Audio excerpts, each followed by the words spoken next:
చైతన్య రథం వీక్షకులకు స్వాగతం, నమస్కారం. నేటి మన చైతన్య రథంలోని ప్రధాన వార్తలు. ఆరోగ్యాంధ్రకు ప్రేరణ, యోగా ప్రజలను ఏకం చేసింది.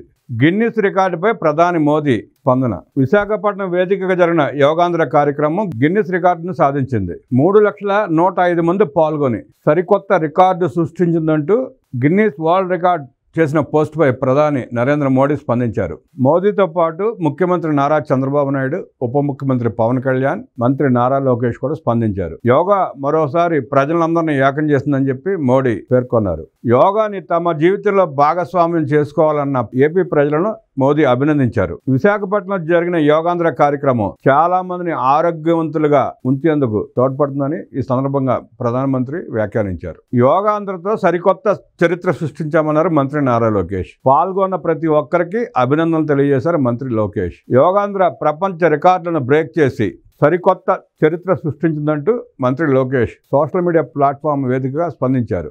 బ్రాండ్ విశాఖపట్నం వేదికగా ఈ ఘనత సాధించామన్నారు. ఈ కార్యక్రమాన్ని విజయవంతంగా నిర్వహించిన అధికారులకు, పాల్గొన్న ప్రజలకు ధన్యవాదాలు తెలిపారు లోకేష్.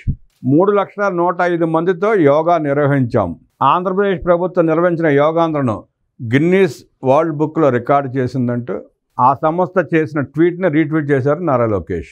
సింగయ్య మృతి కేసులో జగన్ రెడ్డిపై కేసు నమోదు. సింగయ్య మృతికి కారకుడు జగన్ రెడ్డి అనంటూ పేర్కొన్న పోలీసు వర్గాలు. డ్రైవర్ రమణారెడ్డితో పాటు పిఏ వైవి సుబ్బారెడ్డి, పేర్ని నాని, విడుదల రజనీ పైన కేసులు నమోదు. పర్యటనలో నిబంధనలను అతిక్రమించారు. అనుమతించిన వాహనాల కంటే ఎక్కువ వాహనాలు తీసుకొచ్చి పలువురికి గాయాలు చేయడంతో పాటు 2 మృతికి కారణమయ్యారంటూ పోలీసులు పేర్కొంటున్నారు. చట్టపరంగా చర్యలు తీసుకుంటామని పేర్కొన్నారు గుంటూరు ఎస్పీ సతీష్ కుమార్. చీలి సింగయ్య మృతి చెందిన కేసులో జగన్ రెడ్డిపై కేసు నమోదు చేశారు పోలీసులు. ఒక వ్యక్తి కారు కింద పడి మృతి చెందితే, మెడ మీద టైర్లు ఎక్కితే ఆ మాత్రం సోయ జ్ఞానం లేకుండా డ్రైవర్కి కానీ కారులోకి వచ్చిన వ్యక్తులు కానీ అలా ముందుకు పోవటం, పడ్డ తర్వాత ప్రజల కేకలతో, వైఎస్ఆర్ కాంగ్రెస్ పార్టీ కార్యకర్తల అరుపులతో కారు ఆపి ఆ చీలి సింగయ్య దేహాన్ని పక్కదీసి కంచెలో పడేసి వెళ్ళిపోవటం దారుణాతి దారుణమైన విషయం. ఆ వ్యక్తి మెడ మీద టైర్ ఎక్కిందంటే కారులో కూర్చున్నాడు ఆ మాత్రం తెలియదా?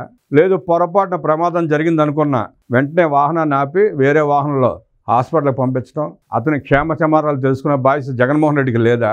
అంత నిరంకుశత్వమా, రాక్షసత్వమా?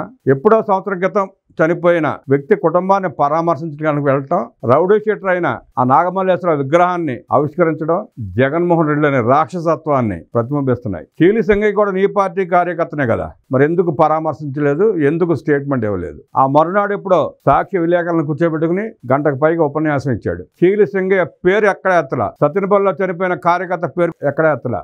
ఈ ఘటన మీద వైఎస్ఆర్ కాంగ్రెస్ పార్టీలో ఉన్న సీనియర్ నేతలు కూడా అవాక్కైపోయి మదన పడుతున్నారు.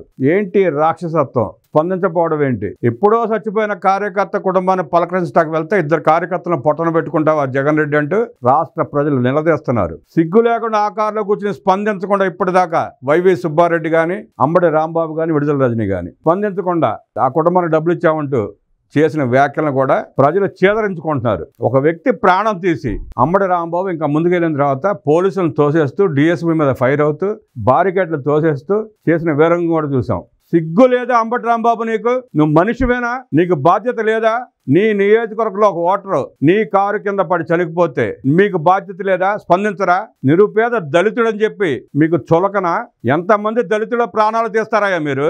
ఈ కేసులో చీలి సింగయ్యని దారుణంగా కారుతో తొక్కించి చెప్పిన కేసులో జగన్మోహన్ రెడ్డిని, అంబటి రాంబాబుని, విడుదల రజనీని, వైవి సుబ్బారెడ్డిని వెంటనే అరెస్ట్ చేయాలని చెప్పి ప్రజలు డిమాండ్ చేస్తున్నారు. ప్రజల కళ్ళ ముందు కార్యకర్తల సాక్షిగా జగన్మోహన్ రెడ్డి చేసిన హత్యాకాండని ప్రభుత్వం కూడా సీరియస్గా తీసుకుని వెంటనే తగిన సెక్షన్లు నమోదు చేసి అరెస్ట్ చేయాలి. ఆ కారులో ఎవరెవరు ఉన్నారో డ్రైవర్తో పాటు ప్రయాణించిన జగన్మోహన్ రెడ్డిని తదితరులను అరెస్ట్ చేయాలి వెంటనే. అలాగే సత్తెనపల్లిలో చనిపోయిన కార్యకర్త మృతి కూడా వాళ్లే బాధ్యులు. డ్రైవర్ని అరెస్ట్ చేసి మామా అనిపించడం కాదు, ఆ సంఘటనలో పాల్గొన్న ప్రతి ఒక్కరిని అరెస్ట్ చేయాలి. చేసిన పనికి పశ్చాత్తాపం కూడా లేదు అంటూ మండిపడ్డారు మంత్రి రవికుమార్. నీ పబ్లిసిటీ సెంట్ల కోసం నిండు ప్రాణాలు బలి తీసుకున్న దుర్మార్గుడు జగన్ రెడ్డి అంటూ మండిపడ్డారు మంత్రి రవికుమార్. పరామర్శించడానికి వెళితే హంగు ఆర్భాటం వేల మంది. ఎప్పుడో చనిపోయిన ఒకటి కుటుంబాన్ని పరామర్శించడానికి వెళ్తూ 2 నిండు ప్రాణాలను బలి తీసుకుంటారా? ఇదేం ప్రచారం పిచ్చ జగన్ రెడ్డి నీకు అంటూ మండిపడ్డారు మంత్రి రవికుమార్. పల్లెల రహదారులకు మహర్దశ. ఆగస్టు 15 నుంచి మహిళలకు ఉచిత బస్సు రవాణా సౌకర్యం. రాష్ట్ర వ్యవసాయ శాఖ మంత్రి కింజారపు అచ్చెన్నాయుడు ప్రకటన. 600 కోట్ల రూపాయలతో ప్రతి గ్రామానికి స్వచ్ఛమైన తాగునీరు అందిస్తామన్నారు మంత్రి. 3 విడతల్లో అన్నదాత సుఖీభవ. కేంద్ర ప్రభుత్వం ఇచ్చే 2,000, రాష్ట్ర ప్రభుత్వం ఇచ్చే 5,000 కలిపి 7,000 మొదటి విడతగా జమ చేయనున్నారు కూటమి ప్రభుత్వం. 3 విడతలుగా 7,000, 7,000, 6,000. ఆగస్టు 15 నుంచి ఏదైతే చంద్రబాబు నాయుడు గారు వాగ్దానం చేశారో మహిళలకు ఉచిత రవాణా సౌకర్యం కల్పించనున్నామని కింజారపు ఎర్రనాయుడు పేర్కొన్నారు. సీఎం సహాయ నిధి పేదలకు వరమన్నారు మంత్రి అచ్చెన్నాయుడు. 17 మందికి 12,19,743 రూపాయల చెక్కులు పంపిణీ చేశారు మంత్రి. నిర్వాసితులకు న్యాయం చేస్తామన్నారు కోడ లలిత్ కుమారి. శృంగారపుకోట మండలం ముషిడిపల్లికి చెందిన గిరిజన రైతులు నిర్వహించిన ర్యాలీలో రైతులను ఎస్కోట శాసనసభ్యులు కోడ లలిత్ కుమారి కలిశారు. ఈ సందర్భంగా బాధితులు ఎమ్మెల్యేతో మాట్లాడారు. 2007లో జిందాల్ అల్యూమినియం ఫ్యాక్టరీకి అతి తక్కువ ధరకు భూములు ఇచ్చామని, పరిశ్రమలో ఉద్యోగాలు కల్పిస్తామని యాజమాన్యం చెప్పిందన్నారు. నేటికి సుమారు 17 సంవత్సరాలు గడిచినా ఎటువంటి ఫ్యాక్టరీ పెట్టకపోగా భూములను ప్రైవేటు వ్యక్తులకు అధిక ధరకు అమ్ముకోవడంపై అభ్యంతరం వ్యక్తం చేశారు. తాము అభివృద్ధికి వ్యతిరేకం కాదని, భూమి ఇచ్చిన తమకు న్యాయం జరిగేలా చూడాలని ఎమ్మెల్యేని కోరారు. ఎమ్మెల్యే మాట్లాడుతూ జిందాల్ కంపెనీకి భూములు ఇచ్చిన భూ నిర్వాసితులందరికీ న్యాయం చేస్తామని, త్వరలో గ్రామాలలో అధికారుల సమక్షంలో గ్రామ సభలు నిర్వహించడం ద్వారా నిజమైన భూ నిర్వాసులను గుర్తిస్తామన్నారు. వారందరినీ ప్రభుత్వం దృష్టికి తీసుకెళ్లి ఆ రైతులందరికీ న్యాయం చేస్తామని ఆ రైతులకు కోడ లలిత్ కుమారి హామీ ఇచ్చారు. గ్రామాల్లో మౌలిక సదుపాయాల ఏర్పాటు కృషి చేస్తామన్నారు మంత్రి సుభాష్. ఆర్యావటంలో 20,73,000తో అభివృద్ధి పనులు ప్రారంభించిన మంత్రి సుభాష్. కూటమిది ప్రజాపాలన, వైసీపీది రాక్షస పాలన అంటూ మండిపడ్డారు మంత్రి పొంగూరు నారాయణ. కూటమి ప్రభుత్వంలోనే బీసీలకు పెద్ద పీట వేస్తుందన్నారు మంత్రి సుభాష్. కష్టించి పనిచేసే నాయకులకు తగిన గుర్తింపు వస్తుందని మండపేట వ్యవసాయ మార్కెట్ కమిటీ చైర్మన్ ప్రమాణ స్వీకారోత్సవ మహోత్సవంలో పాల్గొన్న సుభాష్ పేర్కొన్నారు. నెల్లూరులో జరగబోయే రొట్టెల పండుగకు భారీగా ఏర్పాట్లు చేస్తోంది కూటమి ప్రభుత్వం. అధికారులతో సమీక్ష నిర్వహించిన మంత్రి పొంగూరు నారాయణ.